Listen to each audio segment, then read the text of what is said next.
All right, let's get right into it. If you're writing code, you know this feeling. You've got a problem, and there are a dozen ways to solve it. But which way is actually the best? Today, we're going to crack the code on how we measure efficiency and pick a real winner. So, let's think of ourselves as detectives. You've got two suspects, two different algorithms. They both solve the crime, they both get the job done. But one of them is way faster, way smarter. How do we prove it? That's the mystery we're unraveling right now. To solve this case, we're going to need some solid evidence. We can't just go on a hunch and say one feels better. We need cold, hard facts to judge these suspects. So when we're judging a piece of code, we're usually looking at three things. First, there's the human element. Is it easy to read and change later? Super important. But for sheer performance, it boils down to two things: time and space. How fast is it, and how much memory does it hog? For this investigation, we're going to zero in on time complexity. It's all about speed. Now, you're probably thinking, why not just time them? Put a stopwatch on both and see which one wins. And yeah, that seems obvious, but as any good detective knows, the most obvious clue can be a total red herring. So here's the classic approach, what we call experimental evaluation. You write the code, you throw a bunch of different data at it, you time the results, and you plot them on a graph. You're basically setting up a drag race between your two suspects. But here's where this lead goes completely cold. First off, just building both solutions can take forever. Second, the results you get might only be good for the exact data you tested with. And here's the biggest problem. It's not a fair race. Your souped-up gaming rig is going to get different times than my old laptop. The stopwatch is unreliable. We need a better way. Okay, so if timing in seconds is out, what's left? Well, this is the breakthrough. We stop worrying about the exact time, and we start looking at how the work grows. And this is a total game changer. We're moving from a physical measurement, seconds, to a more abstract one. We're going to count the fundamental steps the computer has to take. Things like adding two numbers or comparing two values.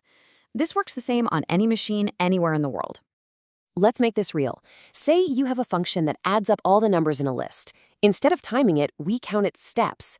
We might find that for a list with n items, the total work, what we'll call T of n, comes out to something like 5n plus 4.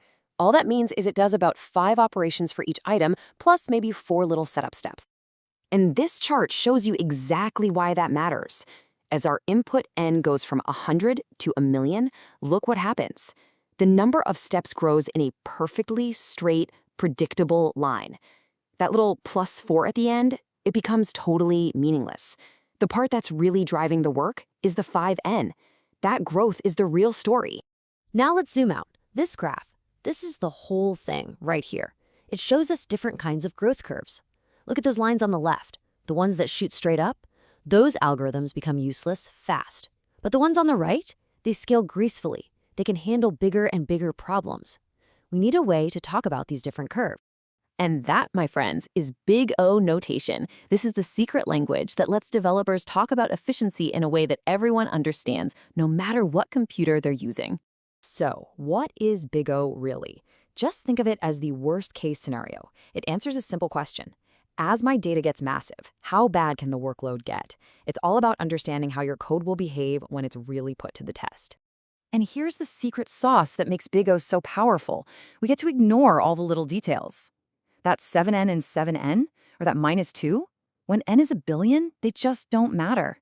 So we cut through the noise and simplify 7n minus 2 down to its core identity. It grows like n. We call that O of n, or order n. Okay, enough with the theory. Let's go on a safari and spot some Big O and its natural habitat, actual code. You'll see you can often tell the Big O just by looking at the code's shape. Okay, here's our first creature, a plain, simple for loop. It just runs through a list of n items, one by one. Any guess what its Big O might be? You got it, it's O of n. If you double the size of the list, you pretty much double the work. Simple, predictable, linear growth. Now for something a bit scarier. What happens when you nest one loop inside another, and they both depend on n? Yep, this one is O of n squared, or quadratic time. For every single item in that outer loop, you have to run through the entire inner loop all over again. This is one of those curves that gets steep really fast. Double your input, and you quadruple the work. Ouch. So why do we even bother with all this? Why categorize everything? Because in the real world, the difference between an O of n algorithm and an O of n squared one can be the difference between an app that feels instant and one that makes your users want to throw their phone against the wall. This visual is just perfect. It shows why we can ignore those smaller details. See on the left? For small problems, the two functions look kind of different. But when you zoom way out on the right, their core shape, that dominant n-squared curve, takes over, and they become almost identical. That's the big picture. But here's the final twist in our case. Big O tells you how code behaves at a huge scale, asymptotically, but it doesn't always tell you what's fastest for a small problem.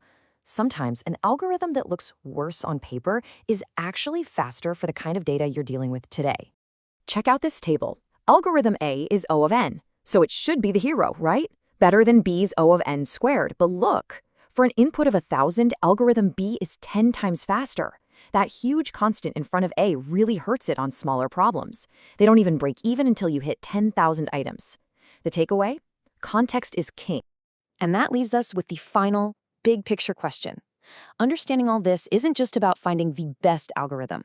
It's about a fundamental trade-off. Are you building for the speed you need right now, or are you building a foundation that's ready for the massive scale you might have to handle tomorrow?